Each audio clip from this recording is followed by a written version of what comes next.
Hey guys, welcome to Chimney Caps, Chase Covers, and Shrouds. This is basically all things kind of related to measuring and choosing different style caps and shrouds and chase covers. This is just kind of some of the standard practice that we offer or that we use for our own service company at Owens Chimney Systems.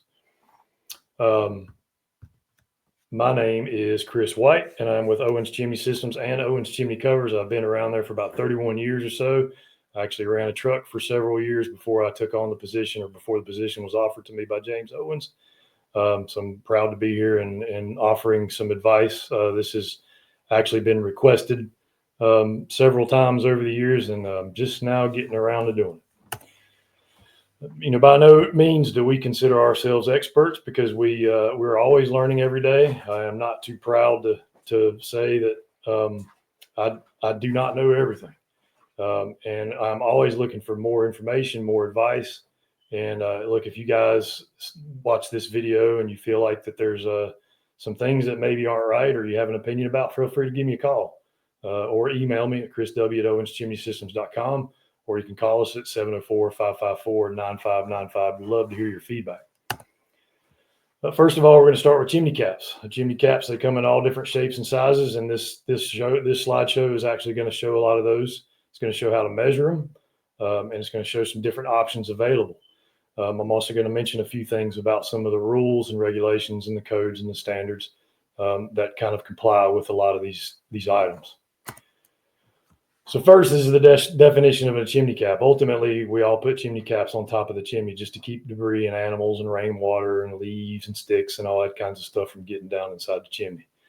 Over the years, in my experience, I've pulled out many a dead animals, squirrels, raccoons, ducks, owls, rabbits, you name it. And generally, we put chimney caps on to keep those things out as well as protect the system. Chimney caps are also installed to prevent water from doing any damage to some of the repairs that you offer. Some companies like Saver Systems actually will not warranty their product unless you put a chimney cap on it, and along with all the other things they offer. It will void the warranty if you do not do some of these things. So these are just going to go over this. I'm not going to read them off because I'm a terrible reader. So this is just the definition of a spark arrestor. Spark arrestors originally are just the item that's put on top of the chimney just to help sparks from wandering off and catching leaves on the roof on fire and all that stuff. And it also helps keep the animals out. Some of the codes and standards, I'm going to show you some from both the NFPA 211, which is our typical standard of care in our industry, as well as the IRC. There is a little bit of difference between the two of them in some situations. I will tell you that the biggest is probably the screen size. I mean, we typically practice about a 3/4 inch expanded wire on all of our chimney caps. And if I'm not mistaken, that's pretty much standard practice across the industry, except maybe in California. This is the definition of, or this is the requirements for a spark arrestor as set forth by the IRC. Take a look at that. Feel free to pause the screen at any time and just read it for yourself and just get the information. It is also available in the IRC. We keep both the IRC and the NFPA 211 around in our office for our guys to kind of thumble through if they come across situations they don't know, or maybe they don't keep it in their head and they don't memorize all the codes and requirements. NFPA has a similar standards. It's a little bit different. I mean, the only difference is the diameter less than. I believe it's 3/4 inch here, and I believe it was 3/8 in the IRC. Chimney caps and spark arrestors. So this is the requirements for the definition, or the requirements for the NFPA 211. Just keep in mind that chimney caps or spark arrestors are ultimately designed to keep the sparks from wandering around. Chimney caps are ultimately kind of designed to help keep the rainwater and such out of the fireplace. There is some rules that you have to kind of go by when you do installation of chimney caps. This is out of the IRC. It says the cross-sectional area of an 11 by 11 flue is approximately 121 square inches. And this is the formula that we typically use for finding the net-free area of the spark arrestor. This is based on the IRC. This is the same, but it's for the NFPA 211. I believe the biggest difference in the two is One is 4 times the size of the opening, and one is 3 times the size of the opening, which is the NFPA is 3 times the size of the opening. So this is kind of the same formula, same standard practice that we use. We usually typically go with the larger number, go by about 4 times the size of the square inches of the opening, the cross-sectional area of the opening of the flue tile. That's kind of our standard practice. More is better. You know, the closer the lid is and the more compact the mesh is to the flue outlet, the more likely you're going to have a little bit of resistance, probably more creosote buildup. It just makes it better if you just give it a little bit more space. This is a rain cap requirement individual flue. This is just an example. So when you do the math on it, basically based on that information provided by the IRC and the NFPA 211, the underside of the lid cannot be less than 6 inches from the top of the flue. All this there again, like I said, is the information is in both of your code books. We're just going to go over a couple of styles. You know, we at Owens Chimney Systems, we do kind of Owens Chimney Covers. We do kind of pride ourselves in our quality and our availability of some of the items that we make. We do a bunch of different styles, and we're going to kind of go over some of these through this slide as well. So first you have hip lids. Hip lids basically just come to a sharp point. This is an outside mount hip lid. It's a little bit different than the hip and ridge lid, which we'll show you in a little bit, but a hip lid just comes to a sharp point. We typically base the pitch of the lids on the pitch of the roof, and I'll show you how to get that if you don't already know a little bit later on in the slide. This is a hip and ridge lid. So, you know, the biggest difference is it has a ridge going across the very top of the chimney cap. Kind of contours with the roof of the house. And there again, you know, this particular situation, we matched the pitch of the roof. We were able to powder coat and find a similar color to the color of the roof, and it lined up pretty well. These customers were extremely happy. Just one thing for you guys to think about is just consider your surroundings. You know, just thinking outside the box with this kind of situation can allow you to be more profitable and make a little bit more money. I mean, this house is a kind of a unique house, and I don't think it would look that good with just a stainless steel, you know, even an outside mount hip and ridge lid cap on it. I mean, it would not look the same. We would not have the same outcome that we did with this situation. So when you get to a house, you pull up in the driveway, just observe your surroundings, observe the colors of the gutters, observe the color of the roof. It's a metal roof, or even the terracotta roofs or slate roofs. Just make observations like that, because people will probably appreciate this much more than you just sticking a stainless steel or a black chimney cap up on top of this chimneys. I drive by this house pretty regularly, and they still look great, and the whole house looks great. It's gonna suck if they ever change the color of the house, though. This is just your typical outside mount flat lid chimney cap. You know, this is powder coated black. Owens offers a bunch of different colors for powder coating. We can do some one-off colors, just like what you saw in the last slide. You know, typically for reference for different colors, we use a website that is called Powder by the Pound. It's POWDERBUYTHEPOUND. Powderbythepound.com, and there's a lot of different colors to choose from. So nothing is really everything is pretty much doable as far as colors. Sometimes you have to pay a little bit more for some off the wall colors, but everything is pretty much available, all different kinds of colors. This is our standard black. As you can see, in same situation, kind of in the previous picture, the cap matches the flashing, and that's something to think about as well. You just look around, man. Just try to find things in common, and try to match it. Try to match the house. Try to match the flashing. It looks a heck of a lot better. Again, this would be the same thing if we just stuck a stainless steel chimney cap up there. We wouldn't have the same outcome. And it just makes you more profitable to be able to offer something like this and give it full protection too, and keep the rain and, you know, from getting down the flues. But this also gives you a little bit of extra protection, especially if you put bigger lids on it or do the helmet style, which we'll go over in a little bit, for keeping rain off the chimney, which just basically preserves it and extends the life of it. There again, we offer all kinds of styles. This isn't one that we really like to put on too much, because we strongly feel like it does cause and create some restrictions and drafts. And a lot of times, man, when you guys probably clean these things and you pull these things off, they'll be 2 or 3 inches of creosote buildup, just resting on the crown after you pull that thing off. These a lot of times can cause restrictions in the draft and can affect just overall performance. Different terminologies, and people use different lingo for all this stuff. We call it a Conestoga cap or a hood cap. You may hear people call it a wagon cover, whatever you want to call it. It's pretty much all the same thing, but we typically use the term Conestoga or hood cap. This is kind of a unique situation. This is what we call a barrel style cap. It's got standing seams on it. Looks pretty cool. There again, if you look, it's got a cedar roof. We got some copper flashing. It's going to blend well with that. I believe in this particular situation, because I did install this cap several years ago myself, that they may have had a copper awning over the door, like the front door, that maybe had that same kind of arch to it. So we were just trying to match the setting, match the hatch. And that's pretty much what we did. And we feel like it turned out very well.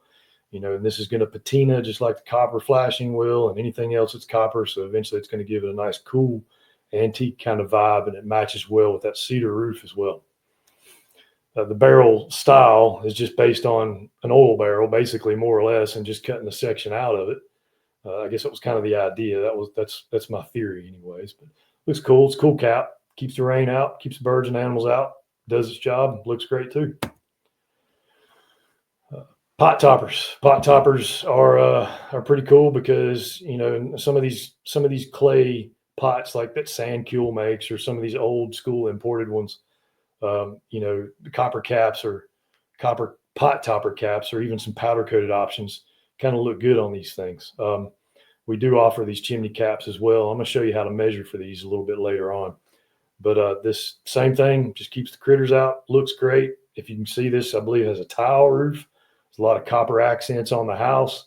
So, of course, I'm probably not going to offer anything else other than copper, because that's just what's going to blend the best with the house. And this is old reliable, some people may call it. We don't really sell a whole lot of these anymore because it doesn't really allow for maximum protection.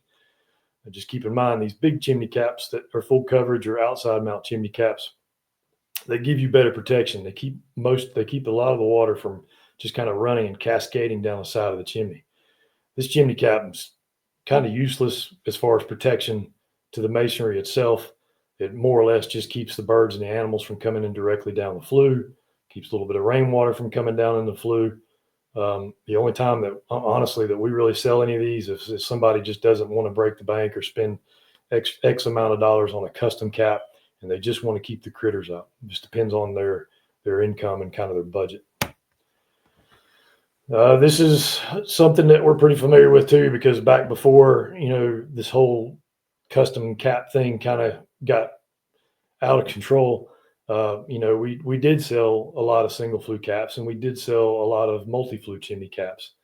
That was kind of our standard practice. We used to keep a little bit of everything on all our service trucks. We went to a house that had birds in it.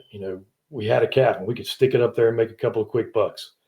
We were doing what we felt like was right by then, but over the years we got more educated thanks to all the platforms out there, Jerry Eisenhower and CSI and all that, about protecting your chimney and protecting the structure itself and protecting your investment. So once the idea of outside mount caps came, we kind of jumped on the bandwagon for that, because number one, we could make more money on it, and number two, we were protecting the customer's investments a lot better than just doing the traditional old school options that were available at that time. We did a lot of these things, over the past, early on in Owens Chimney Systems existence. I just want to tell you that, look, nothing's impossible. One thing that we provide is good customer service, and I feel like we got some good information and good knowledge based on the experience. We just feel like nothing's impossible. If you give us a chance and just give us some ideas, show us what you got, we can give you some advice on how to measure for it. And we can make just about anything.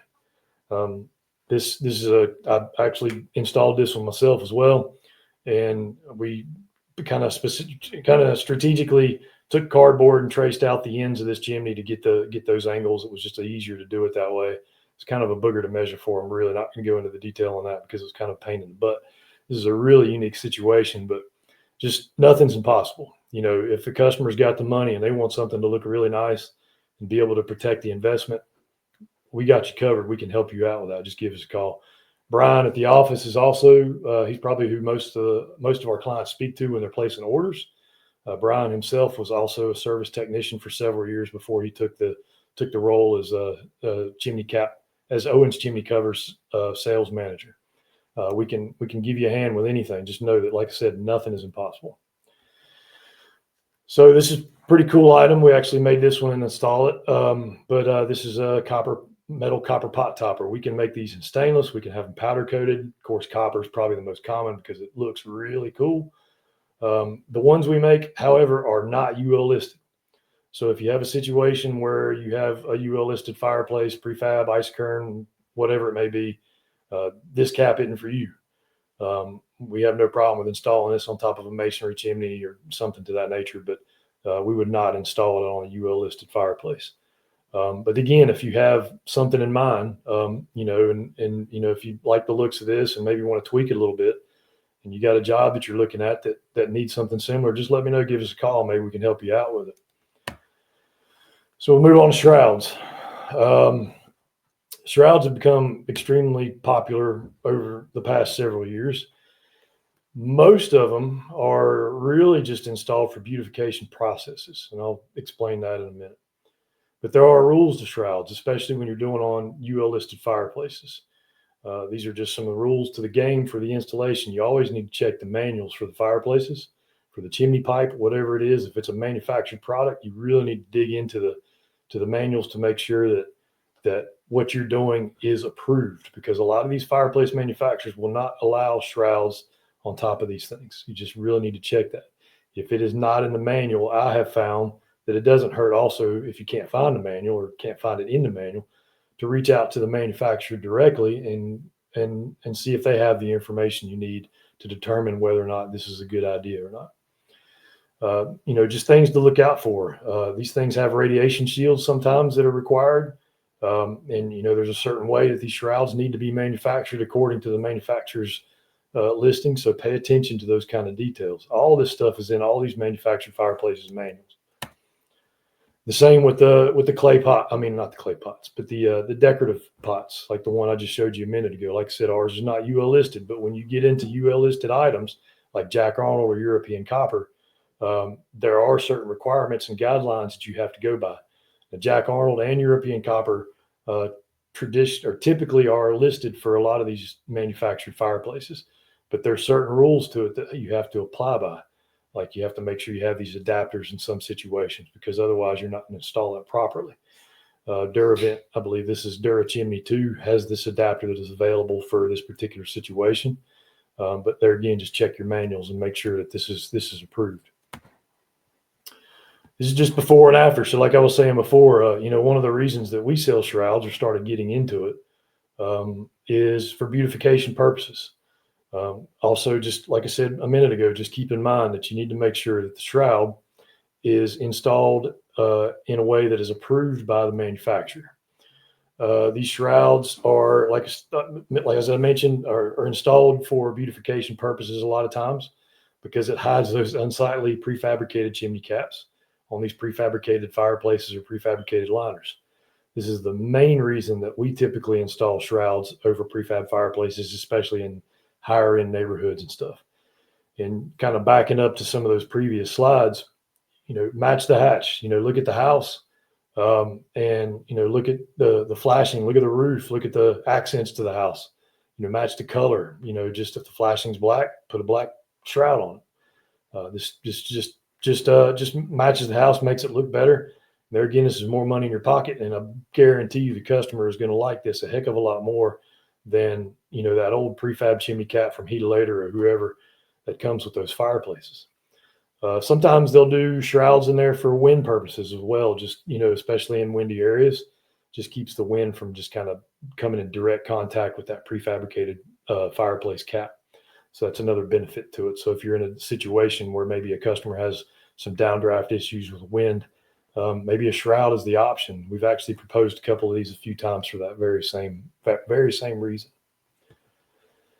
These are just some different types of shrouds. So, the curved standing seams, we call French curved standing seams. This is an outside mount.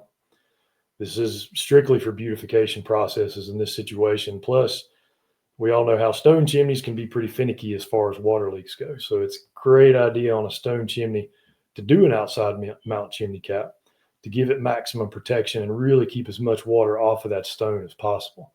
I think in this situation, probably would have liked to have seen maybe it hang over just a little bit further for a better drip edge.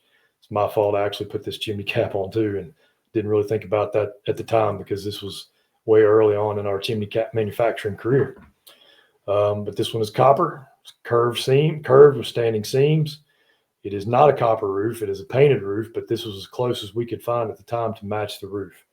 But the customer was extremely happy about that. This is a masonry chimney. It's got flue tiles in it. It is not a prefabricated fireplace.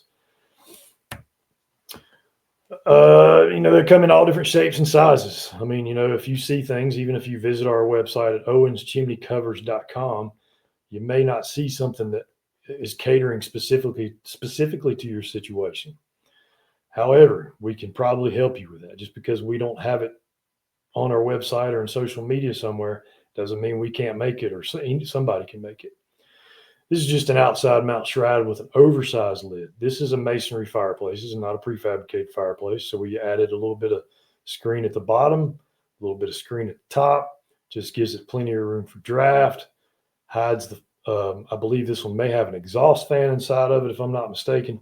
So it really kind of hides that fan. Just keep in mind, these things also, like I said before, can be installed to camouflage some unsightly items such as exhaust fans or prefabricated chimney caps. This is powder coated. My sight isn't as good as it used to be anymore. I want to say it's probably a brown, maybe a BR23 or a Spartan bronze. But we did just put an extended lid over the side of it just to help, for whatever purposes with rainwater runoff and such. This is a beauty, not really, but this is what the customer wanted. So this is what they got. This is outside mount standing seam shroud. We cross broke the sides. Really isn't necessary to cross break the sides. Don't remember really why we did that. If you leave the sides straight sided without cross breaks, the standing seams, once they attach, will give you enough rigidness to where it makes the metal pretty solid. It won't be flimsy and you won't have a lot of bubbles and dips in it and stuff. This is also powder coated BR23, I think is what this one is. Just remember, these things are available in all different kinds of shapes and sizes and designs.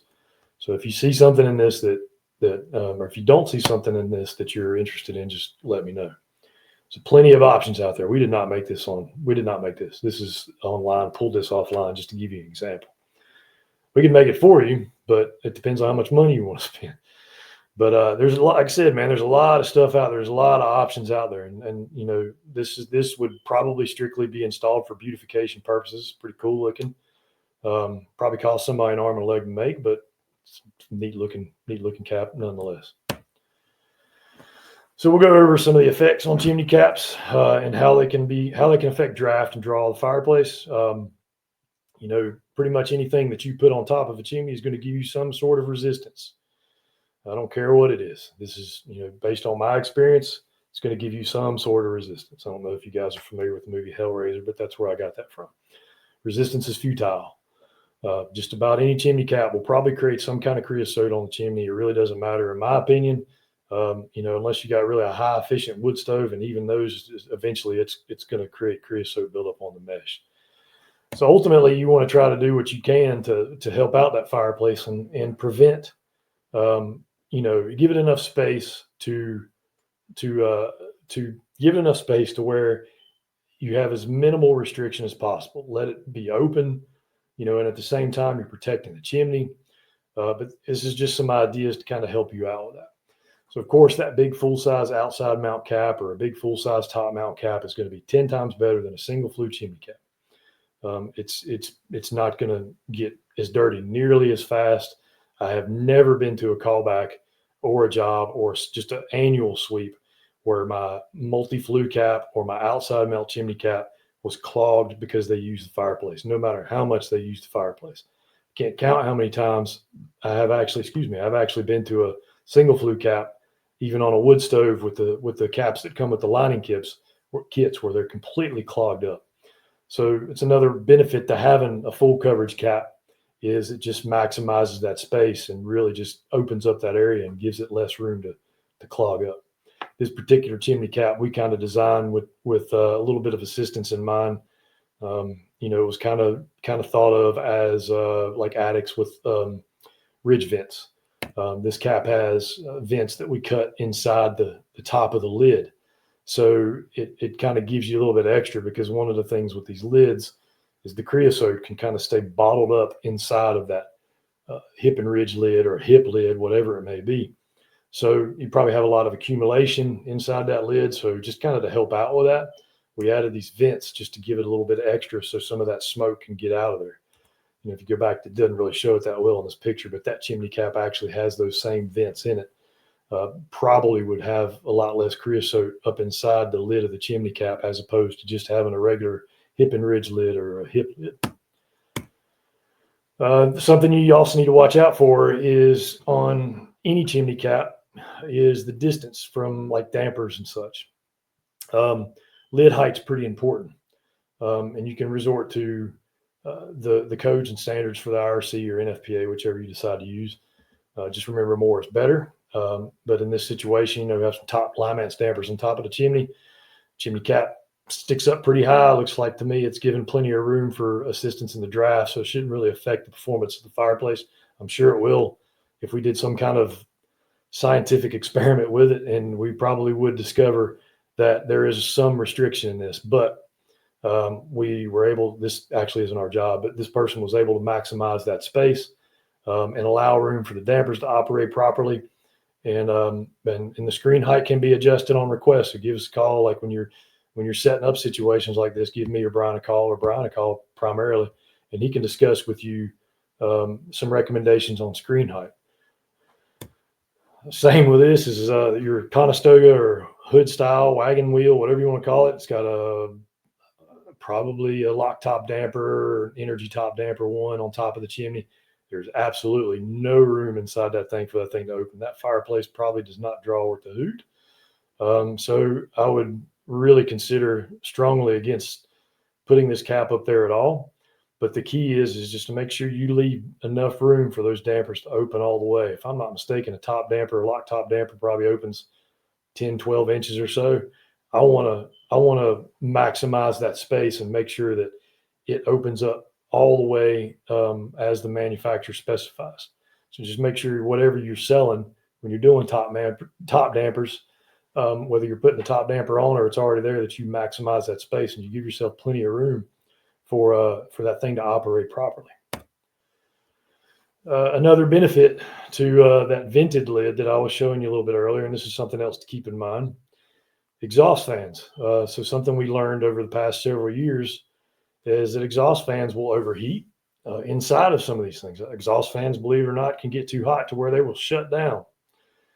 So it would be wise to make sure that you're aware of this and make sure if you put a chimney cap over something with an exhaust fan on it, that you give it plenty of room for draft and you give it plenty of room for cooling. In this particular situation, this exhaust fan was overheating because it was bottled up inside that hip and ridge lid, and it was shutting down, and the whole house would fill up with smoke. So going back to the vented lid, put a little bit higher mesh on it, give it a vented lid. Maybe that'll help reduce that possibility of that thing overheating and let a lot of heat that's created from that fan to escape out of the fire, out of the chimney cap, and keep that thing from malfunctioning. In my discussions with Intervex or looking at the manuals, most of the manufacturers tell you to maintain about a 6-inch distance around the perimeter of the top of the fan. Otherwise, it could overheat and shut down, which is kind of a nightmare because it fills the whole customer's house up with smoke.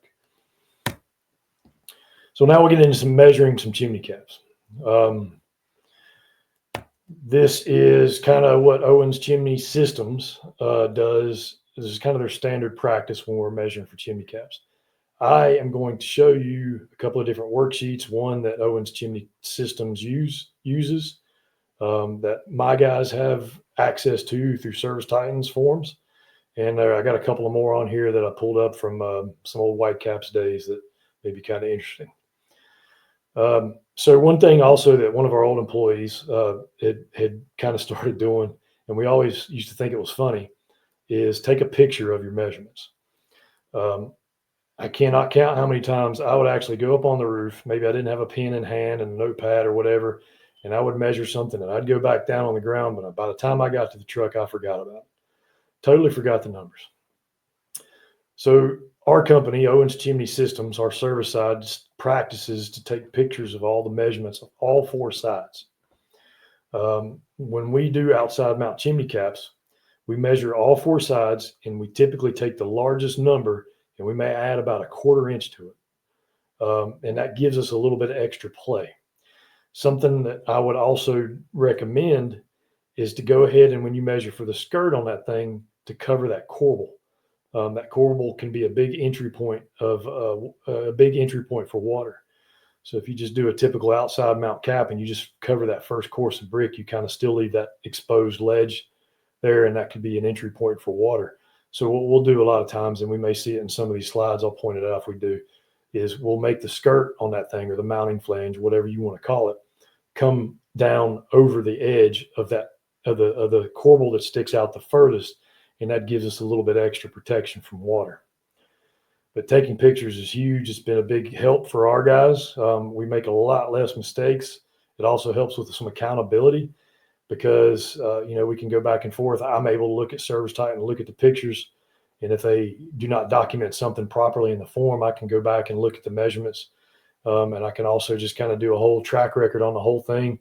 I can start with the manufacturing to see if they messed up. I can start, and then I can go back to the service guy and make sure that he did his job right. This helps with accountability with the office and management as well. So, I mean, it's a good thing to do. It's good practice. This is our chimney cap worksheet. This is the one that Owens Chimney Systems uses in Service Titan. And the way we usually do it is we put our technician's name on it, customer's name on it, the material used, the material proposed, what the style of the chimney cap is, the chimney helmet, outside mount, top mount, hood style, wagon hood style, whatever you want to call it, or other. And then at the bottom, you can make a note as far as what other is. If you have specific requests, there's the note section where you can go down there and make those requests. It's got a lid style, flat, hip and ridge with standing seams, different pitch sizes. If you're pitch size it and on there and you want to change it, there again, you can go back down to the notes and you can select a different pitch size and just type it in there. We have found over the years also that handwriting numbers on a scratch piece of paper or any kind of generic form doesn't usually work out well because sometimes people don't have the best handwriting. My handwriting is horrible, and my 7s look like 2s and my 5s look like 8s. So when you handwrite stuff, you can make big mistakes. And if somebody does not check behind you, then you can have items made that do not fit. They may be too big, they may be too small. So we have resorted to, filling out forms, typing the numbers in, because when you type them in, they're 100% legible. And at that point, if a mistake is made, there is absolutely no excuses. The accountability is there. The technician made the mistake by typing in the wrong number. There's no question about it if that happens. So it just helps, and it has helped us drastically make way less mistakes when we're making items. All these forms will have like some different selections for overhangs. One of the things that we'll get into in a minute is the helmet style or the big dripper style, whatever you want to call it, for extra water protection. But what some people will do is they will have an extended lid, and they feel that's suitable for helping keep rainwater off the chimney. So our chimney cap worksheets, they have a couple of different generic overhangs. If you want to do an extended overhang, 10, 12 inches, whatever you want to do, you can just select other on these forms and you make a selection as to what you want that to look like. If you want it powder coated, yes or no, and then beside color, you document what color. I'll get into all the other details with horizontal skirts and vertical skirts here in a minute. but you have, the width and the length of the thing. Like I said before, just take a measurement, go with the biggest number from the two sides, the smallest side and the largest side, add about a 1/4 inch, and that's the number we use for the width and length. Our chimney cap worksheets also have pot toppers on them, so you can do the ID, you can do the lid type. All those things are on there. This is another chimney cap example worksheet. And then below it, you'll see, I think this may have came from Jeff White's old catalog from White Caps a long time ago. This is top mounts. So this has kind of been a little bit troublesome for some of our clients in the past, because there needs to be a little bit of a difference between how you measure for a top mount chimney cap, or there is a little bit of a difference in some people's opinion. The way that we practice it is we use the mesh as our number, where that mesh is going to sit on the chimney. So, for instance, like if we look at the bottom, at the bottom worksheet, I am looking at FAW and FAL. And when we measure for a cap, that is the mesh dimensions from the inside mesh dimensions. I never measure for the mounting flange. The mounting flange will stick out 1.5 inches past the mesh. This is just the way that we do it. You guys, if you're going to do it any other way, let us know before we make the item, because if you don't let us know, it's probably not going to fit. So I would typically, if I was going to do a top mount chimney cap, I'm going to come in about 1.5 inches on all 4 sides and measure that point for a top mount chimney cap. We don't do a lot of top mounts anymore, unless they're just the generic caps that people just don't want to spend a lot of money on. But our standard practice is the base to fit the dimensions that are given. And so you have to figure for that extra 1.5 inches mounting flange, because if you don't, then you may have that mounting flange hanging off the side of the chimney or whatever. So just something for you to think about. But that is our standard practice. This is the helmet style. So this is a chimney cap helmet style. And we're going to go into this a little bit deeper too, because this can sometimes be a little bit more complex, because this is fully customizable, as everything is, but this has got a lot more moving parts to it. This is our worksheet that we use as Owens Chimney Systems. And the guys there again have access to this. Anything with an asterisk on it, with the other worksheet as well, is our standard. So if you look at this, our asterisk on this one, that is our standard that is standard length for that particular item. You don't have to go with that. You can make whatever selection you want, but that's just what we use. The width and the length of a helmet for attaching is based on the dimensions of the mounting flange to fit the chase. We'll do the math for you. All I need is the chimney dimensions on what you want that thing to fit, and we'll cover the rest. Our standard mounting flange is about 3 inches. I'm going to show you that in a minute. But if you look down there at the bottom, it's got mounting flange on the worksheet. That part is about 3 inches. Our standard helmet skirt, which is on the left there, is 3 inches. Our standard overhang is about 2 inches. You can tweak that however you want it. The inset is the part that is considered that is the measurement that you're basing this thing to fit on, where it comes into the mesh, where it meets the mesh. So you can adjust those however you want, because if you don't have an inset and you just make the mesh the same size as the dimensions of the chimney, when you try to put the cap on, it's just going to slide right down to the lid. So you need that inset, and I'll explain that a little bit more later on. So that way, when you put these helmet style caps on, that inset will rest on the crown and actually give you some, or wash and give you some support. And this is just an example. This is a helmet style chimney cap. It's kind of hard to tell in the picture, but this shows the inset. Let's see if I can get the mouse on this part right here. You guys can see that. This part right here, from here to about right here, is what we call the inset. So when you put this chimney cap on, that is the part that would be resting on the wash or the crown. And then, this side here, this is the mounting flange. This is what we consider the mounting flange. This is where you'll run your screws in through. The measurement can be changed based on your chimney needs. This is Burger King. You guys can have it your way. It's all customizable. We're going to switch over to pot toppers right quick. So one of the ways that we measure pot toppers, or the only way that we really measure pot toppers, is I will take 4 different measurements on these pot toppers because they are never round. Once I get those 4 measurements, I usually take that most common or the smallest number, I'm sorry, and I'll maybe take a little bit off, maybe about a 1/4 inch. And that ensures me that thing is going to slide down into that hole with no problems whatsoever. The pot toppers, as some of you guys may know, have little tags that go around the perimeter of it that you kind of glue down, use liquid nails or whatever you prefer, some kind of really strong construction adhesive. But that's kind of how we do things. All my guys there, again, this is their standard practice. Take that smallest number out of those 4 numbers, maybe take a pinch off. It wouldn't take any more than about a 1/4 inch off, and then use that number for how you want that thing to be made. Once you send me those numbers, that's what we're going to make it to. And we're not going to take anything from it. We're going to make it to the measurements that you give me. Determining lid pitch on hip and ridge lids and chimney caps.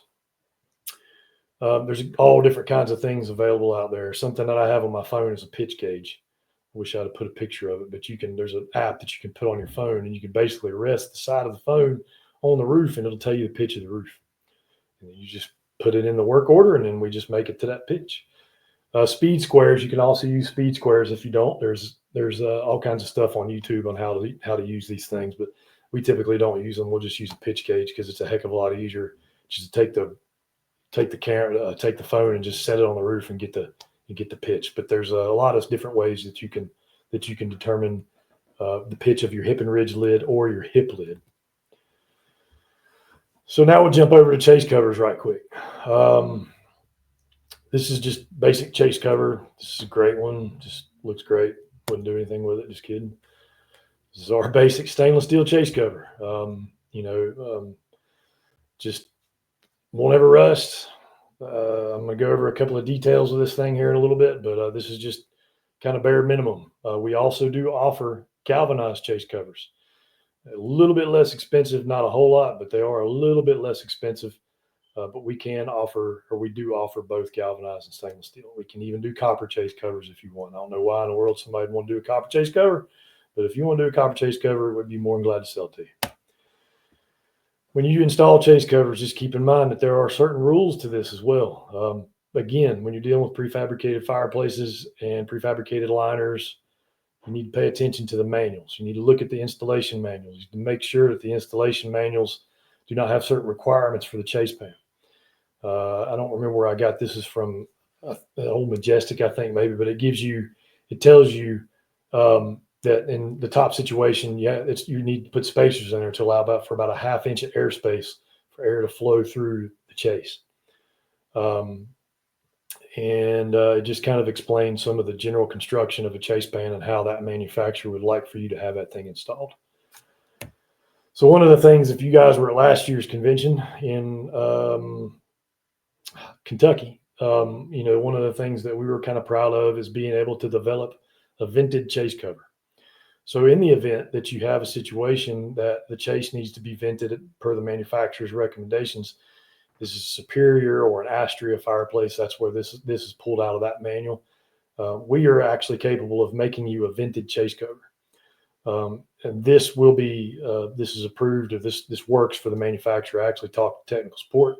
Works fine, works great.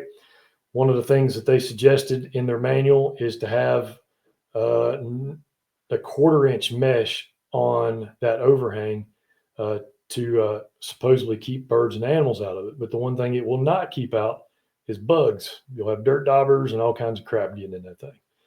So what we've done on the right side, if you look at the other picture, or the other side, you'll see the 3/4 inch expanded wire.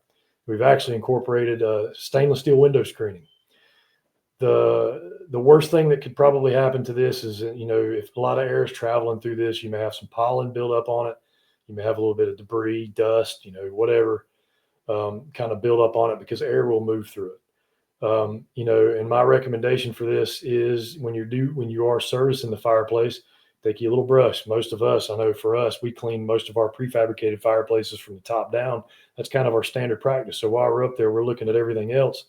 So in this situation, like if we see that there's some pollen or whatever that's built up on that screen, I'm just going to take a brush and I'm going to brush it off and get it off of there. It's not really what the manufacturer recommends, but you got to pick your poison. If you go with manufacturer's 1/4 inch mesh, you're going to try to sweep that fireplace with all kinds of dirt daubers flying around you, and you're going to get stung and you fall off the ladder and it just turns into catastrophe. If you go ahead and add that 1/4 inch or that stainless steel screen mesh, it'll keep all the bugs out. And like I said, worst case scenario, maybe a little bit of pollen or some kind of dust and debris gets built up on it from air traveling through that mesh. But these are available. They typically run about the same price as just a regular chase cover helmet or big dripper, whatever you want to call it. But this is something that we kind of pride ourselves on, and it will be at next year's convention as well. So come take a look at it. As far as fastening chase covers, one thing you should never do is screw it in from the top. Do not care what the situation is, because you're just asking for problems. This is absolutely no different than just driving a nail through somebody's shingle and trying to cover it up with silicone. Eventually that crap's going to give and you're going to have a nice water leak and you're going to be paying for somebody a new ceiling. Our standard practice is to use Tapcon masonry screws. They are provided with our chimney caps and chase covers. And we actually do offer now, they come with, I think 2-inch Tapcon masonry screws. They come with a masonry drill bit, and they also now are coming with a metal drill bit to help you drill through that stainless steel when you're trying to put those screws in. Always fasten chase pans, chimney caps, shrouds, whatever, through the side of that mounting flange. That is the best practice. You will not have a problem with it, I guarantee it. So kind of going back to measuring chase covers, this is our chase cover worksheet. This is our standard chase cover worksheet. Again, this is what we use. A technician's name, that way accountability is there, customer, material, if they want it powder coated, the mounting flange size there. Again, that asterisk represents our standard practice. It's a standard. You can, pick other storm collar. Do you need a storm collar? What size storm collar you have? We actually have a worksheet too, which I do not have it on here, that has a situation where there is a 2-hole chase cover. So if you guys would like to use these, if you like what you see, just reach out to us. We'd be more than glad to supply you with these worksheets. They work pretty good for us. If you have your own worksheet, we use it too. I know Brian at the office, he takes all kinds of worksheets from guys. We just may need other companies. We just may need a little bit of an explanation on how to read some of it sometimes, because sometimes just like this to you guys, this may not make sense to you, but it makes sense to us. It's kind of a two-way street there. Same with measuring for chimney caps. Kind of our standard practice is to measure all 4 sides. Take the biggest 2 numbers, one of the biggest numbers from the short side, one of the biggest numbers from the longest side, add about a 1/4 inch or so, and then it'll fit. If it's way out of square, I'm going to show you some stuff that you can use for out of square chimneys or kind of off the wall chimneys, but measure all 4 sides. Same as an outside mount when measuring for the same as an outside mount. When you're measuring for an outside mount chimney cap, the same rule applies for our chase covers. I would only use the old chase cover for measurements if you are 100% sure that it fits. I used to do that a lot. I would just, if the old chase cover was rusted all out, and I would just measure it because it looked like it fit great. I would use those exact same numbers and just order a new chase cover. Only exception is if they were going to come back and replace siding or something, at which time I'd probably reschedule the appointment. Our mounting flanges. I think this is our typical mounting flange, is about 3 inches. The terminology kind of has to be observed here because everybody in this industry seems to have terminology. Honestly, at this point, we use it all because we've heard it all since we've been in the manufacturing business for so long. So with that situation, it kind of gets a little bit confusing sometimes because we've heard so much and just words get tossed around. It's the mounting flange or the skirt, whatever you want to call it, tomato, tomato. We will use each. We understand that the mounting flange is the same as the skirt. So if you place any orders for helmet chase covers, helmet caps, regular chase covers, the mounting flange is the skirt. It is the same thing in our opinion. So the helmet style was originally designed to help keep as much water off the chimney as possible. It just kind of helps you with your water prevention jobs. This is a big money maker for us. This is a huge help for us doing turnkey water treatment jobs, pressure wash, waterproof, repoint the mortar joints, and then put this helmet style, big dripper style chimney cap on there. It gives it a better drip edge. That extended drip edge, it's just like a roof. I mean, like if your roof just stopped at the wall of your house and the water just ran off the roof down the side of your house, that I guarantee you'd have all kinds of problems within the wall of the house. You'd have rotten wood, you'd have mold, you'd have all that kind of stuff going on inside of there. The key to water prevention in masonry chimneys, especially prefab chimneys, is to keep as much water off of that chase as possible. Pressure wash it, waterproof it, Saver Systems products, whatever you want to use. Repoint the chimney, crack and joint sealer if that's your thing. Come back after you get done with all that stuff. Put this extended helmet or this extended drip edge chase cover over the top of it. So that way when the water runs off the chimney, it doesn't just cascade down the side of the brick and, filter into little small cracks and crevices that maybe you missed, maybe you didn't. It keeps the water from running down the side of the chimney. The other thing that's really important when you're installing chase covers, especially, is to make sure you put these things on level. It's a good idea to put a level on all four sides so that way the water gets distributed evenly, especially on a regular chase cover, because if you don't put it on level and that water just favors one side, all that water is going to carry over to that one side, run straight down the side of the chimney. You're going to have a lot of mildew, you're going to have a lot of water infiltration, you're going to have some rotten wood in there eventually. So it is very important to practice making sure that these things are put on level. So you just lessen the possibility of you having any kind of callbacks or any other issues. And going back to what we kind of talked about at the beginning of all this, one thing that you want to consider is your surroundings, the design of the structure, the design of the house. One thing, this is actually a penny vein powder coated chimney helmet chase cover. And we actually powder coated the chimney cap. It is the UL listed cap for the fireplace. And we took a piece of the pipe and powder coated the pipe as well. So it all blends, looks great, actually kind of matches their patio furniture. So it blends very, very well. And this customer was after something like this. This is a big chimney. If we'd have stuck just a bare stainless chase pan up there, they probably would have asked us what the hell we were doing and told us to take it off and start over. And then we would have been lost. We'd have lost money and we'd have to go back and do it all over again. This was pretty tricky to measure. I'm going to show you something with measuring for these here in a minute, but match your surroundings. Just consider that when you pull up and you're looking at that house, man, observe everything at that house. Observe colors, observe gutters, observe long furniture, all that kind of stuff. I mean, I don't think any of you guys could imagine just putting a bare stainless or even a copper chase pan or anything else up there other than that. This pool house, it doesn't call for anything else, in my opinion, other than what we put up there. Customer was really pleased about it. Not having a significant drip edge can accelerate damage to the structure.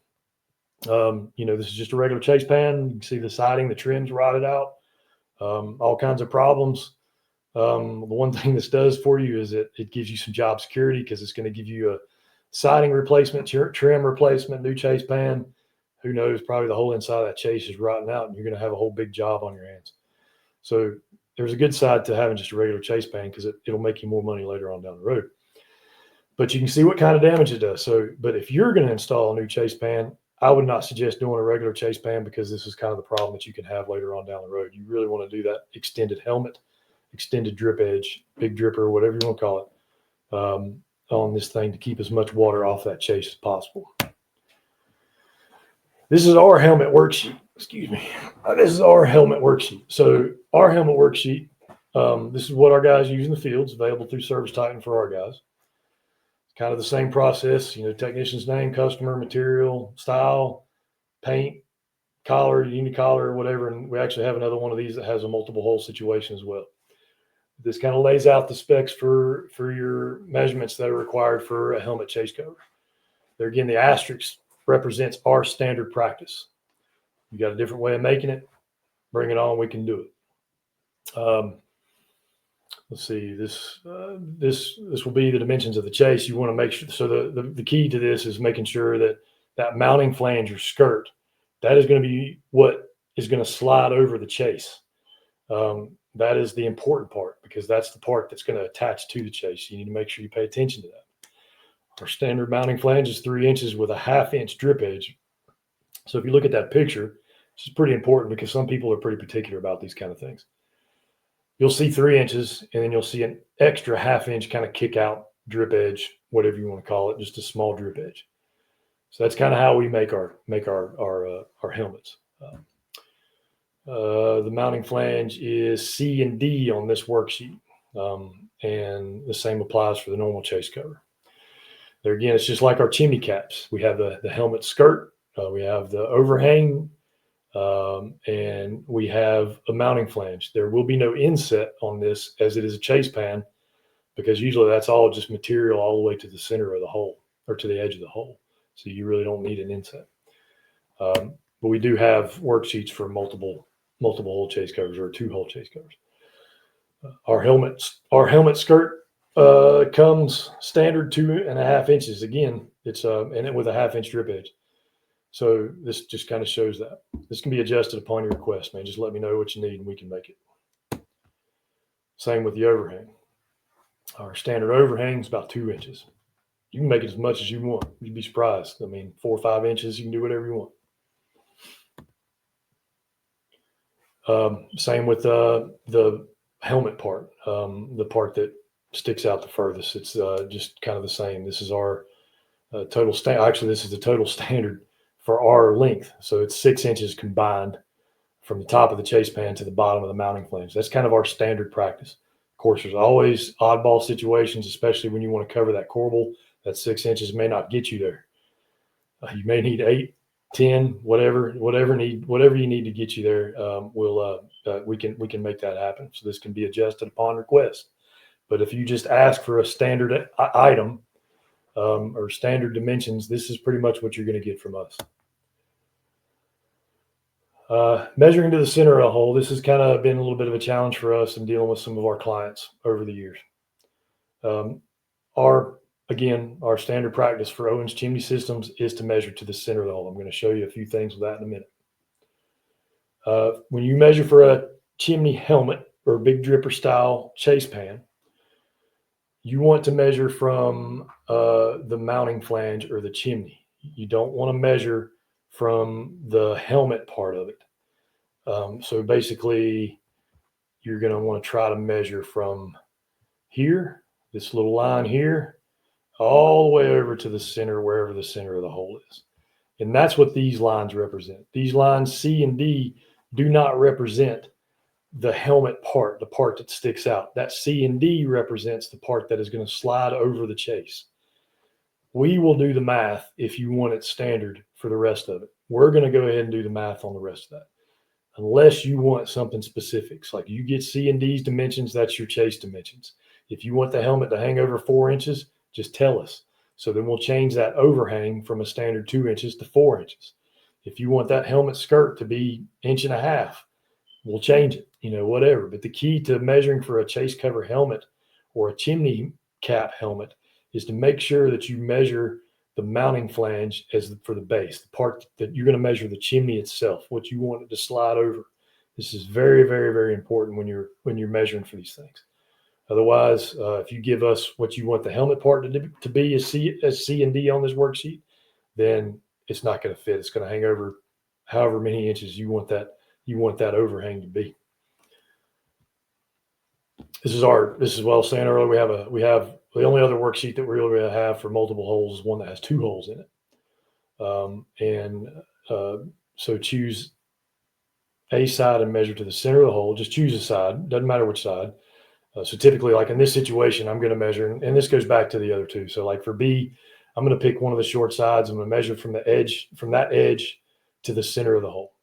And I'm going to measure from one of the long sides to the center of the hole. All you need is those 2 numbers. You don't need anything else in that situation. What I like to do is measure from one of the short sides to the center of the hole. And then to get the next hole position, I'm going to show you this in a minute too. I'm going to measure from the center of that hole to the center of the next hole. And the same from the long sides, like C and D here. C is from the long side of the chase pan to the center of the hole. D is from the long side of the chase pan to the center of the hole. Pick a side and measure from it to the center of the hole. It'd be better if you did it that way. There may be some off the wall situations where you have to measure C from one side, measure D from the other side. I hear you.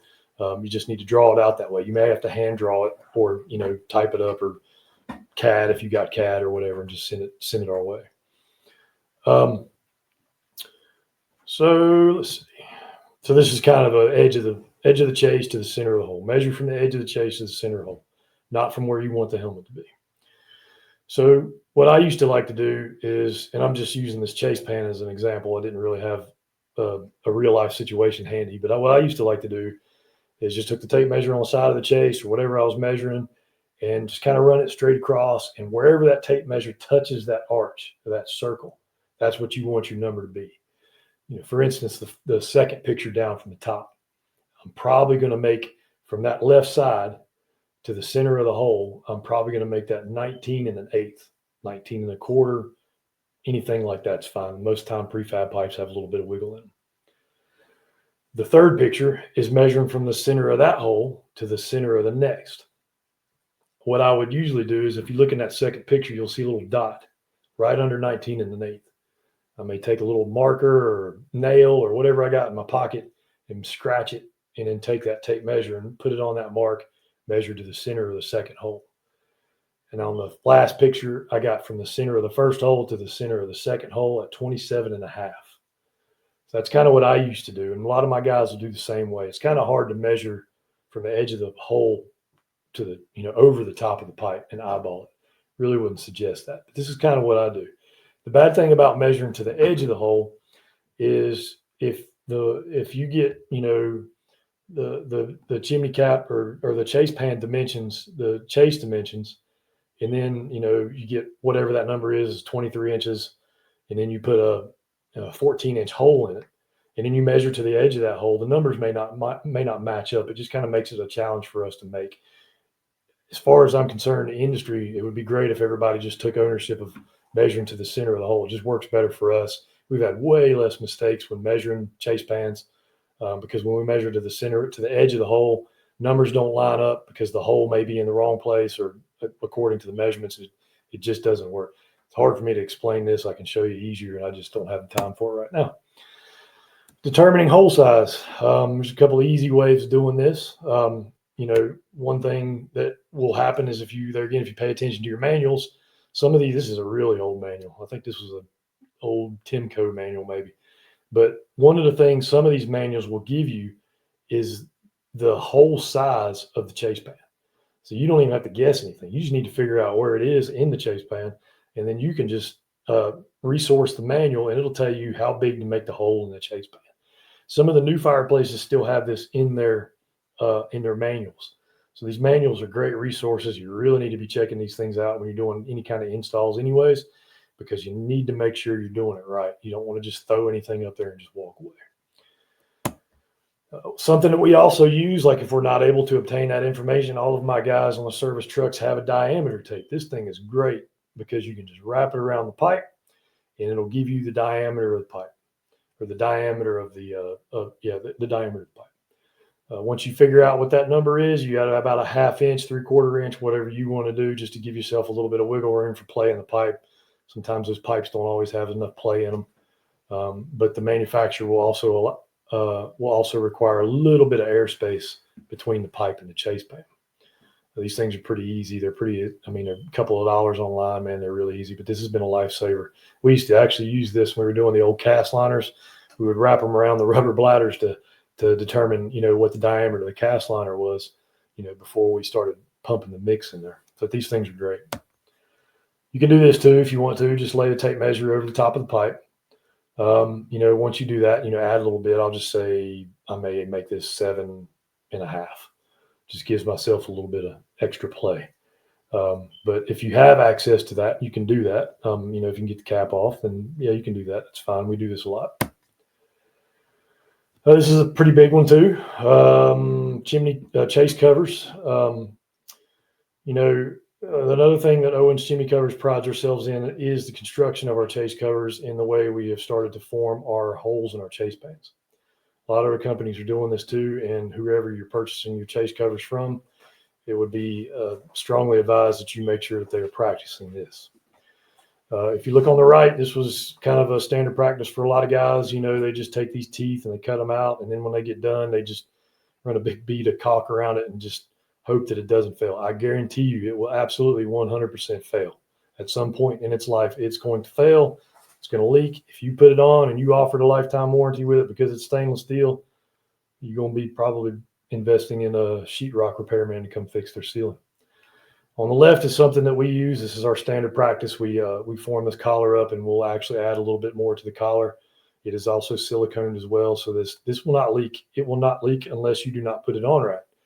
I'm going to show you that in a minute. So one thing that you want to do is make sure when you put this chase cover on, is you make sure you give it support underneath it, so that way the chase cover has support to shed the water off the top of the chimney.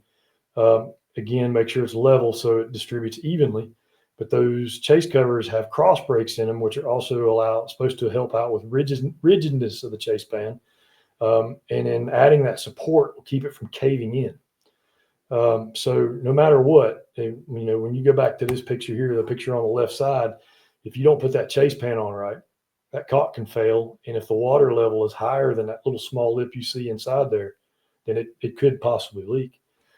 But it's less likely to leak than the one with the teeth in it. So it's important when you put these chase covers on there to make sure that you put support underneath it to keep it from sagging and make sure that maintains a pitch. If you follow all these guidelines, I guarantee you will not have a leak.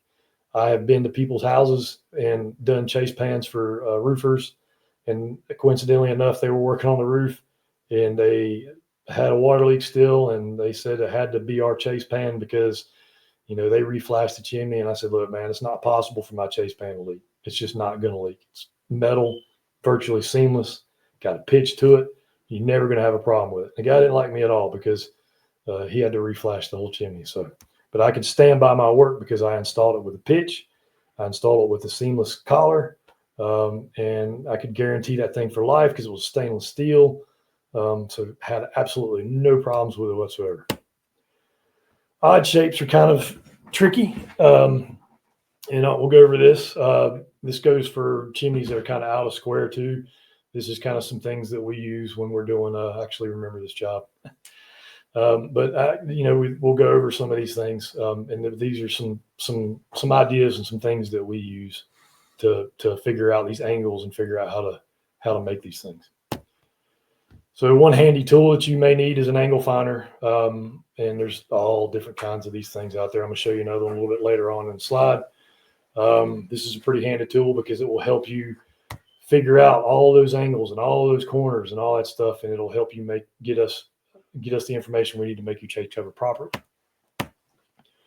Just kind of threw this out there, but so basically we're just going to pretend that chimney was the same chimney as this. Excuse me.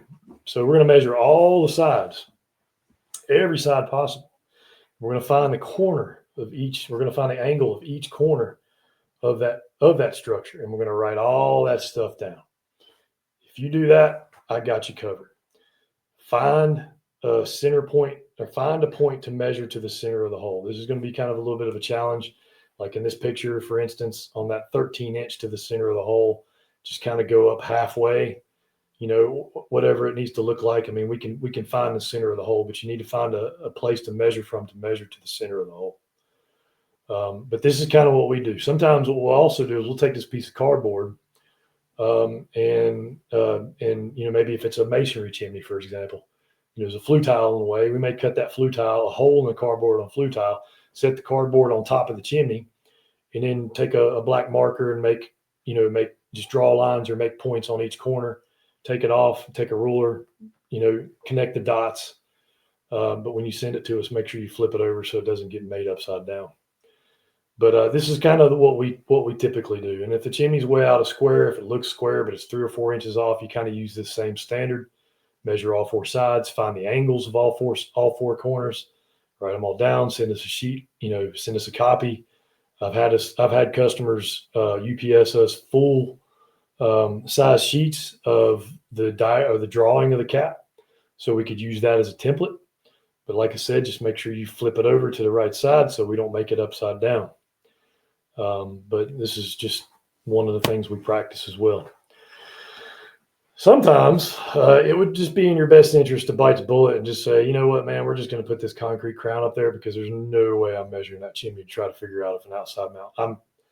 I probably would, but you may not feel comfortable doing it. If you do that concrete crown, maybe you want to put an outside mount cap over that concrete crown. It's great. It's whatever works best for you. But sometimes, man, it's just easier to admit defeat and swallow your pride. Or for us, it is, since we make chimney caps, and just put some forms up, pour a concrete crown, and then just kind of go from there. Same outcome, better drip edge, extended drip edge, keeps the water off the stone. Everybody knows how finicky stone chimneys can be. It'd be better just to rip all the stone off and do something totally different. That would fix the problem for sure. But this is just something to consider, because I have done a few where I just said, yeah, I'm not putting a cap on that because it's just too off the wall, and we're just going to build some forms on it and fill it full of concrete. Won't have a problem. Installations. So one thing that you guys got to be aware of course, safety has been a big thing. There's been several people in this industry get hurt, lose members of their staff. Owens Chimney Systems has really focused on safety lately. And, like everybody else, we probably fall short in a few areas. We get complacent, we get lazy, and we don't want to do stuff. I won't say this is our guys or not, but I will tell you that this probably isn't a good idea. In the past, probably a good idea, we felt like, because I'm just the kind of guy that, let's get this done. And sometimes we, unfortunately, practice unsafe measures to accomplish that goal. And so one of the biggest things that we want to focus on in this as well is to make sure that everybody is doing things safely. I'm going to show you a couple of other things that we typically try to do when we're installing some of these shrouds. These shrouds can be a pain in the butt, man, because as you can see in this picture, the shroud is bigger than a guy. And this is not fun to install. And it's very, very dangerous. The first thing I can tell you is, if you are practicing this type of installation, if that shroud starts to go, don't try to save it. Let it go. Worry about damage to the property, broken windows, whatever. Worry about that later. It's better that shroud goes to the ground and get destroyed than you fall off and you get hurt or possibly die. Use PPEs. Chimney caps have sharp edges. The mesh has sharp edges. And I've been cut several times by chimney caps, especially the mesh. The old mesh they used to use, they weren't quite as careful with getting the burrs off and stuff. Had all kinds of cuts on my hands in the past from doing that stuff. Make sure you wear gloves, keep you from getting cut. Safety glasses are always a good idea. Harnesses, of course, full body harnesses, all those things are necessary in installing chimney caps and shrouds in a safe manner. They can be in the way sometimes, but it's better to be in the way than you not be able to make it home safely to your family. Boom lifts. Sometimes we'll do this. We can we kind of use the boom as a crane. I'll show you a couple different ways that we kind of rope this thing up. Copper is really soft, y'all. So just be very careful with copper, because copper is extremely soft, easy to bend. So you really need to be careful. I'll show you another picture of some other things that we do with installation with some of these copper items a little bit later on. But yeah, sometimes we'll use the lift as a crane, but you just need to obey the bait limits. Those lifts have maximum requirements for weight. So you really need to pay attention to that kind of stuff, because you don't want to exceed that, and you don't want to flip the boom lift over. This can be a good idea. It can come in handy. You can wrap rope around the mesh, around the base of the shroud, leave the mounting flange open, so that way you kind of maneuver it into place and you just drop it right on top of the chimney. Works pretty good for us. Just remember, OSHA does require competent persons be on site when you're using boom lifts. And the same will apply for scaffolding, which we'll show you as well. I'm not going to read all this. Feel free to pause it, read through it. There is OSHA training available. You can get certifications for this stuff. If I'm not mistaken, the way I understand it, you at least need to have one competent person on staff in order to operate these things safely. One of the biggest challenges that we've come across over the years is determining the distance from the ground to the top of the chimney to determine how big of a boom lift we need. Rangefinders are, I know some of like Sunbelt Rentals, which we use a lot, or United Rentals, they'll send a guy out a lot of times and use a rangefinder to determine the distance and the best path to get to the top of that chimney. So that way that helps dictate which boom lift you need to rent. We've had to rent them on up to 135 feet before because, we weren't quite sure and we would go overkill sometimes. You purchase one of these pretty cheaply. It wouldn't hurt to have it on the guy's truck. They can use it real quick to figure out what kind of boom lift they need. You can go to United Rentals or, Sunbelt Rentals and get quotes on it. It makes it a lot easier. And that way you don't have to have a 60-foot boom lift when you actually needed a 100-foot boom lift and you have to eat the cost of it. So rangefinders are a handy tool. It's just one way you can actually attach it to the bottom of your boom lift if you were going to do that. Just be careful with the powder coating or copper, whatever it is. I got some other pictures in here that'll show you some different things, but wrapping rope around it. Probably wouldn't suggest using your harness rope for this, but wrapping the rope around it, lift it up on the bottom of the boom, and that way you can see the bottom of it's wide open. You can maneuver it right into position, set it right up on top of the chimney. Loosen the rope, reposition your boom lift, attach, screw in your mounting flanges.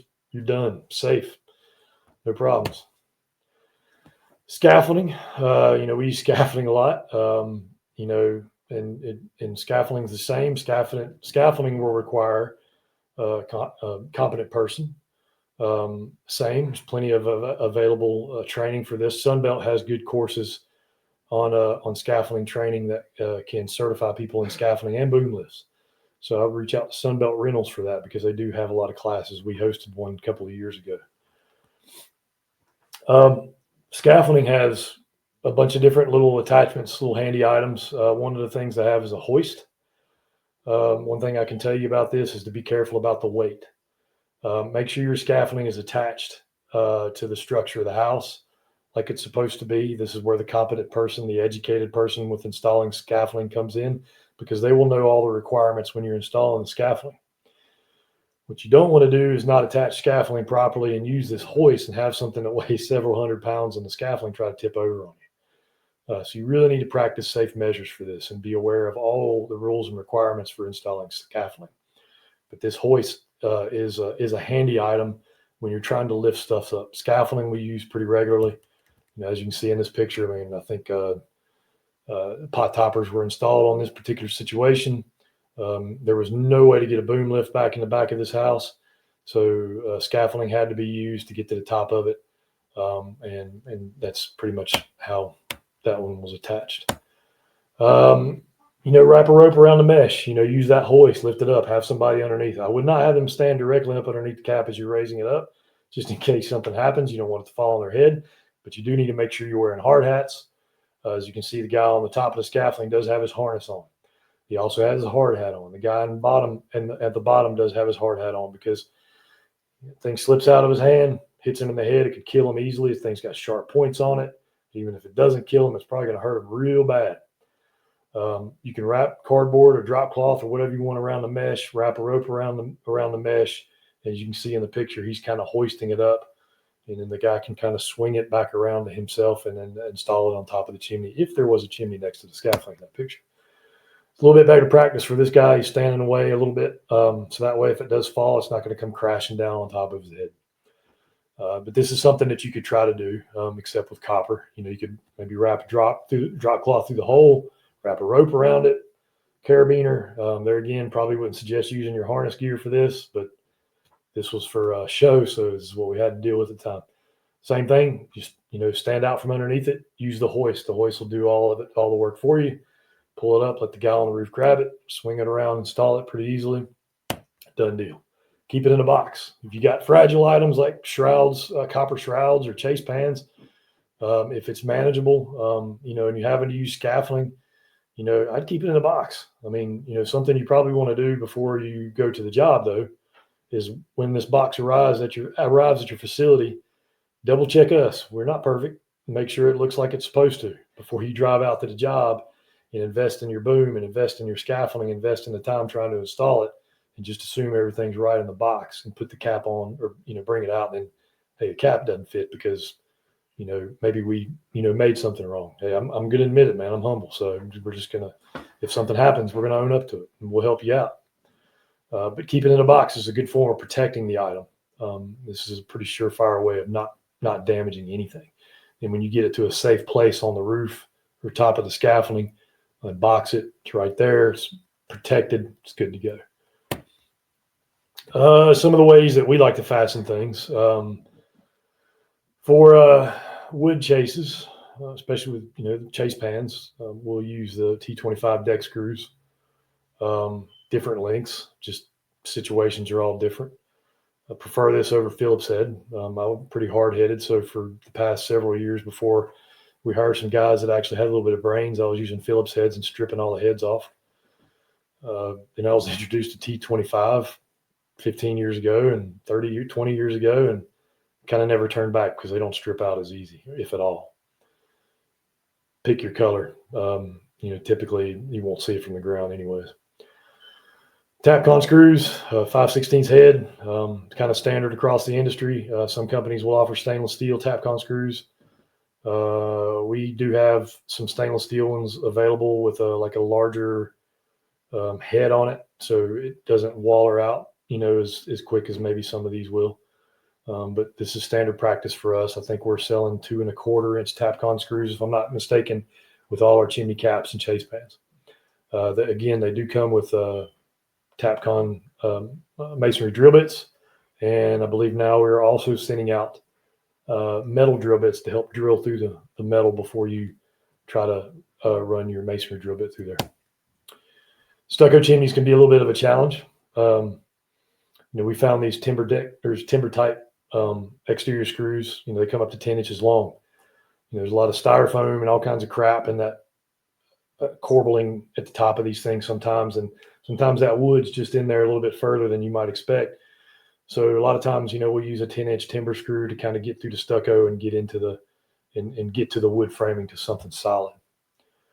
A little bit of liquid nails doesn't hurt either.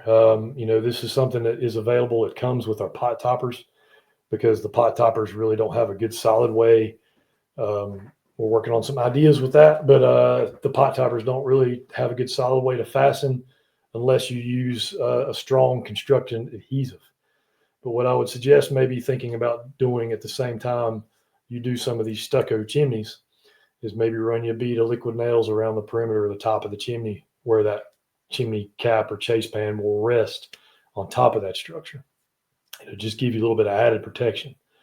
And if you guys think about it, the old Gelco chimney caps way back in the day, they used to come with Tapcon screws and a tube of silicone or a tube of liquid nails. They were kind of relying on that same method at that time. But it doesn't hurt to use this liquid nails. Liquid nails is a beast to get off. I'm sure a lot of you guys have some experience with it, especially when they're doing these prefab changeouts. Multiple colors are available. This is some of the standard ones that we offer. I think we're missing green out of this, but we have some penny veins, like a copper vein. I don't remember what that other one's called. And there's white. There is a green that really matches a lot of the log cabin green roofs. There's one called BR23, which is a form of brown, and a Spartan bronze, which is a form of brown, and of course black. Those brown colors were kind of originally, they came about because if you look at a lot of these houses today, they have brown gutters, brown downspouts. And this is kind of going back to what I was talking about before as far as matching the surroundings. If somebody's got brown gutters, you probably want to maybe try to sell a brown chimney cap that matches those gutters. These swatches are available. If you want to reach out to us, we can send them to you in your next order. And that way, when you're going to these houses and you are having this in mind about matching the surroundings, you can have the customer stand in front of you and you can have that that swatch there, and you can kind of, try to match it as close as possible. If these colors don't fit, or, if you don't see the color that you need for the particular situation, keep in mind, visit powderbythepound.com, and there's a bunch of different colors to choose from. And that's usually our resource for some off the wall oddball colors.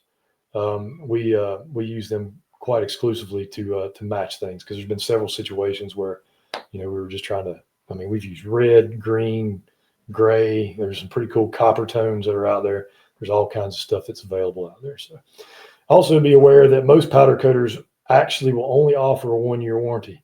It is hard to find any that have any more. I have seen some manufacturers offer 5-year warranties, but with that in mind, I don't know how valid that is. But 1-year warranties are typical with most powder coating manufacturers. They will fade. It is not permanent. It is not a super long term. It'll last longer than spray paint. But in direct sun, especially in coastal areas or areas that get hot and there's a lot of UV, they will fade no matter what. There's nothing you can do about it. Occasionally, if the powder coating is done poorly, which we've unfortunately learned for ourselves, that sometimes they'll chip and they'll flake off, but they will fade. So you may want to just keep that in mind when you're doing this. So we offer a 1-year warranty with our powder coating, but the stainless steel chimney cap will have a lifetime warranty that comes with it. Silicone. So when you're caulking storm collars, screw heads, any of those things, this particular product, the GE, this is silicone 2. It comes in brown, black, gray. There's all white. There's all different kinds of colors. This has been proven for us. There again, you guys may have your own silicone that you use. It's great. Works for you. That's fine. But when you get one of our items, the collar on the chase pan is going to be sealed with this particular product. It does not harden. It does not crack. And it is great. It is basically permanently flexible. I've been in, like I said, over 30 years, I've been in the industry. I've used a lot of different manufacturers' products. I've used a lot of different silicones, and I was fortunate enough to have a heavy enough hand in the decision on what materials to use based on my past experience. And this is what I chose, and this is what we use. And my guys will back us up on it 100%. We typically match the silicone color to the item that you're purchasing. If it's chase pan is brown, there's a brown silicone. If it's black, there's a black silicone. There's a lot of different colors available out there. Warranties. Our chimney caps come with a lifetime warranty. If you don't put it on right and it blows off, it's on you. But if there's something wrong with the construction of that item, we are 100% going to own up to it, and we're going to make it right. I promise you that. We've had similar situations. We've had situations where customers have had rent boom lifts, and our cap failed. It doesn't happen often, believe me, but our cap failed, and we had to fix it. And we swallowed our pride and said, "Man, I'm totally sorry. Let's get this right.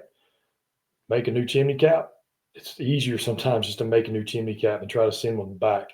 So if you do purchase one of our caps, call us before you ship it back to us and have a discussion with us. If there's something wrong with it, send us the proof of it. Probably just as cheap and just as easy just to make you a new one and send it to you. If there's a little bit of cost involving boom lifts because of our mistake, we have been known to help out and assist with that. Scaffolding rental, just give us a call and we'll compromise, and we'll make sure that we make it right for you.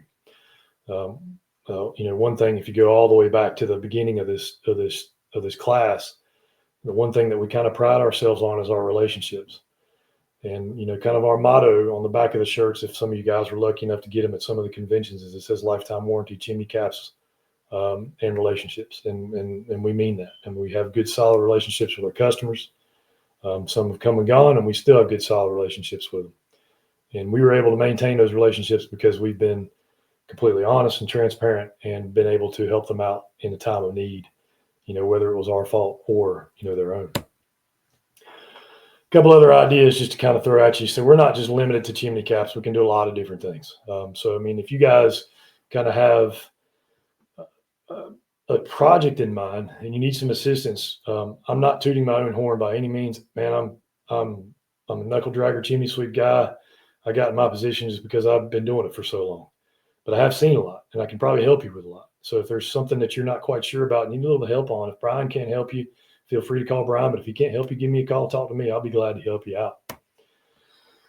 This is kind of a biggie. This has been pretty popular over the past several years. Corbels on the exterior chimneys are very troublesome with water leaks. This is actually one that I did several years ago. A guy had a pretty nasty water leak. Gutters would spill over. You can see he tried to attempt to fix it by adding a downspout to the short side. Didn't work. Never going to work. So we meticulously drew this thing out and had to make it out of a few different sheets of metal and install it. And this thing is never going to leak again through those shoulders. I 100% promise you. This is kind of a big deal when you guys are offering these full package waterproofing jobs. You put the big cap on it, the extended drip edge, whatever you want to do, pressure wash waterproof, repoint. I'm not big on capping shoulders with mortar because eventually that's going to fail, but I can guarantee you this won't ever fail. So if you want a long-term solution to a customer that they're not going to have a problem with water leak, especially through these shoulders, this is the way to go. It's just another example. This is a pretty nasty problem this customer had, especially on that right side, on the shorter shoulder side. Water runs off the corner of that roof, runs straight down the side of the chimney. You can see it's already starting to mildew. A lot of water infiltration. You go inside that fireplace, efflorescence in the firebox, water leaking through on those heavy rains. It ain't ever going to leak again after this. Pressure wash it, take care of the mortar joints, put your big cap on it, put your shoulder on it, probably put a black cap on it if you wanted to, just to match the shoulders. Makes it look pretty slick, in my opinion. I know some people even use like bluestone. There's all kinds of different things you can use, but these metal shoulders are kind of the way to go for us. Works good for us, and it solves a lot of problems. And I have not heard from any of them. In the events that we have in the past, we're naive enough to use mortar on capping the shoulders. The mortar would eventually crack. We'd get a call several years later, water still coming into my chimney. You go back and patch it, fix it, redo it, whatever. But if I put this metal shoulder on there, it will not leak. This is pretty primitive because I haven't perfected this yet, but this is embarrassingly enough, our Owens chimney systems shoulders worksheet. So we typically, get just a couple of different measurements. You're going to want the length of the whole thing, which I'm going to show you a couple of things on that. You're going to want to find this angle. You're going to want to figure out how long you want this lip to be. If you want a lip to go up the side of the house, that's fine. If you want to cut it in like flashing and put some counter flashing over the top of that, we need to know if you need that extra piece. But again, this is our worksheet for it. So I just have a handful of measurements. There's a left and a right shoulder typically. If it's just one big shoulder, then just call us and maybe we can draw something out and send it to you and you can fill it out. Again, for accountability purposes, technician's name, customer's name, material used, if it's going to be painted, the width, the length, the skirt sizes, the angles. Again, angles are pretty important. There's another protractor. So, measure from the side of the house. Sorry, I don't really have any better pictures. That top picture on this one is actually measuring from the side of the house to the edge of the chimney, which is 31 5/8. Maybe make it 31 3/4 just to give yourself a little bit of wiggle room. And this one had a really short shoulder. So that measurement of 8 inches is from the vertical part of the masonry chimney to that very lowest edge. I find the angles by using a protractor. And in that image, you can see us. This is Forrest actually using that protractor in this particular situation to get that angle. So you just write that angle down and that number, where that little dotted line is. And typically that top angle is going to be the same as the bottom angle. If you need a little bit of more explanation on that, like I said, feel free to give us a call. Something else we can do for you. This customer had some vent-free gas logs and, it was wide open to all the rain and everything. It was outdoor fireplace, had outdoor vent-free gas logs. You can see all the mildew and the moss and stuff growing from all the water runoff. So, the one thing that we made sure that she had done is you can see a key on the left side. You have to cut the pilot off. She make sure the gas is shut off. And we managed to trace out pretty well a kind of a cover for it. We put a copper track in the bottom, caulked the copper track to the floor. So that way it kind of helped keep water from being able to kind of roll into the fireplace. Put this cover over the front of it. Next time it rains, really minimizes the rainwater. A couple of latches on the side. Undo those latches. The customer can just set it to the side when they're using the fireplace. Pretty happy with it. We can do smoke guards. I do made to fit smoke guards. Our smoke guards, they just measure the fireplace opening. And these smoke guards have screws on the back side of them with the points like the single flue chimney caps do to go into flue tiles. You just run a bead of caulk across the top, down the sides, set it where you want it to go, and then tighten those screws up in. So if you ever come across one of these, maybe these other manufacturers smoke guards and they're not quite working for you because they're not long enough or they're not tall enough, I can make them as long as you want them, and I can make them as tall as you want them. We can make them whatever color. If you want them powder coated, you want it out of copper. I've done some pretty cool arched smoke guards out of copper. I don't have any picture of those, unfortunately, but we have done some pretty cool ones of those. So if you need smoke guards, I got you. Something we've done a couple of times with relining is instead of doing like crowns and flue tiles and all that stuff, just put a chase pan on. Implement the manufacturer's top plate into the chase cover. We can help you out with that. And then let the liner come through, and it fastens pretty well. If you guys are down with those liner dampers, which we're not really fond of, that works well. But this is a pretty good situation that it comes in handy and just makes it more foolproof. It won't leak. I can promise you it won't leak. You do a crown wash, whatever, it'd probably crack, and you'll probably have some problems with it later on down the road. Worst thing that can happen to this is maybe the powder coat fades or something like that.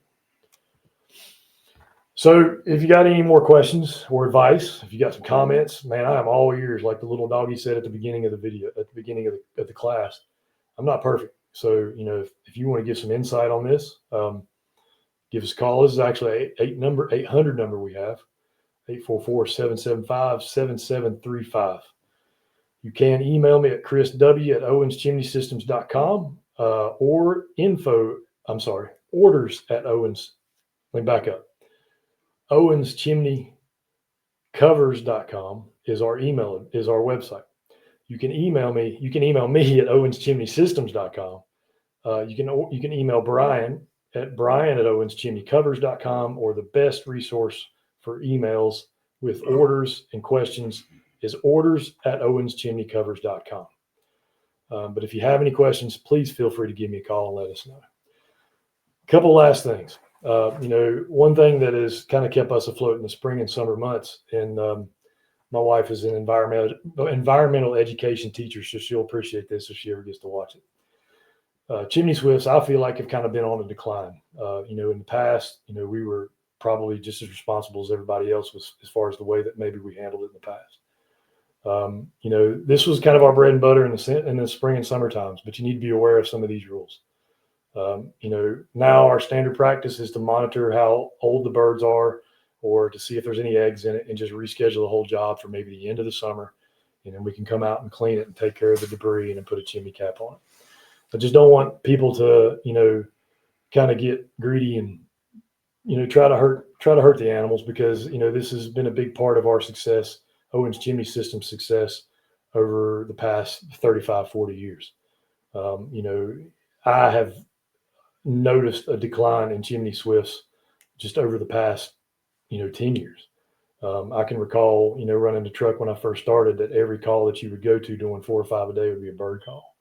And honestly, nowadays, we probably do like maybe 1 or 2 when they actually start laying eggs. So just keep that in mind. There's also some pretty heavy penalties if you start messing with this stuff. This is just what I pulled up in 2023. There's some pretty significant fines, with this stuff. So be aware of that. There is a way to remove them. You can reach out to your local government and try to get a permit pulled if it is a health issue for the person living in the home. But you need to talk to your government about that. And honestly, the permit would probably take just as much time as it would for the birds to kind of do their business and then just kind of move on to South America.